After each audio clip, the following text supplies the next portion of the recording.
कुंज बिहारी श्रीहरदास शुक्र प्रदोष व्रत कथा। धनिक पुत्र द्वारा शुक्रास्त्र में पत्नी को विदा कराने की कथा। सूत जी बोले, प्राचीन काल की बात है, एक नगर में 3 मित्र निवास करते थे। तीनों मित्र के मध्य अत्यंत घनिष्ठता थी। उन मित्रों में एक राजकुमार, दूसरा ब्राह्मण पुत्र और तीसरा एक धनिक का पुत्र था।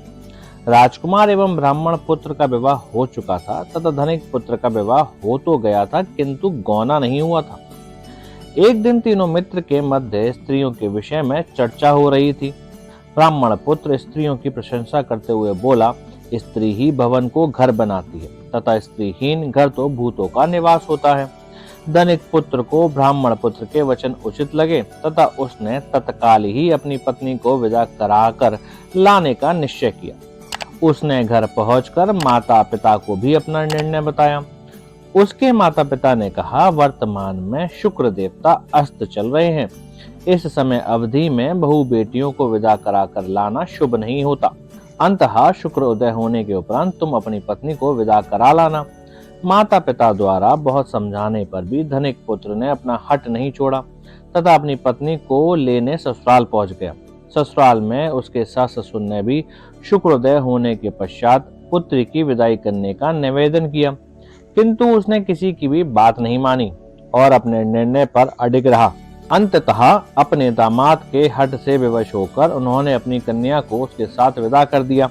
ससुराल से विदा होकर वह दोनों पति पत्नी नगर की सीमा से कुछ दूर ही निकले थे।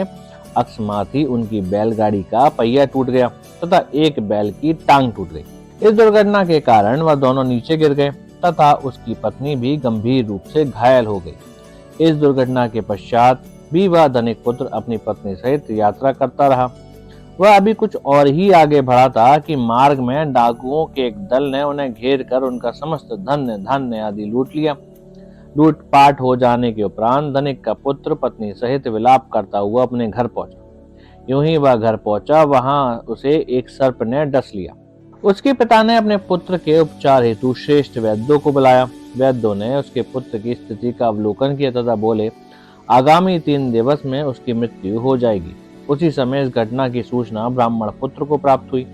उसने धनिक से कहा, आप अपने लड़के को पत्नी सहित बहू के घर वापस भेज दीजिए तथा शुक्र प्रदोष व्रत का संकल्प लीजिए। ये सारी बाधाएं इसलिए उत्पन्न हुई हैं क्योंकि आपका पुत्र शुक्रास्त्र में अपनी पत्नी को विदा कराकर लाया है। यदि वह वहां पहुंच गया तो इसके प्राण बच जाएंगे। धनिक को ब्राह्मण पुत्र का परामर्श उचित लगा तथा उसने अपने पुत्र और पुत्र वधू को वापस लौटा दिया। ससुराल पहुंचते ही धनिक के पुत्र की स्थिति में सुधार होने लगा। तदुपरांत भगवान शिव की कृपा से दोनों पति पत्नी ने शेष जीवन सुख और आनंद पूर्वक व्यतीत किया तथा अंत में उत्तम लोक को प्राप्त हुए। ऐसे ही दिव्य कथा को सुनने के लिए वीडियो को लाइक करें, चैनल को सब्सक्राइब करें, बेल आइकन दबाएं और कमेंट करें। हर हर हर हर हर महादेव।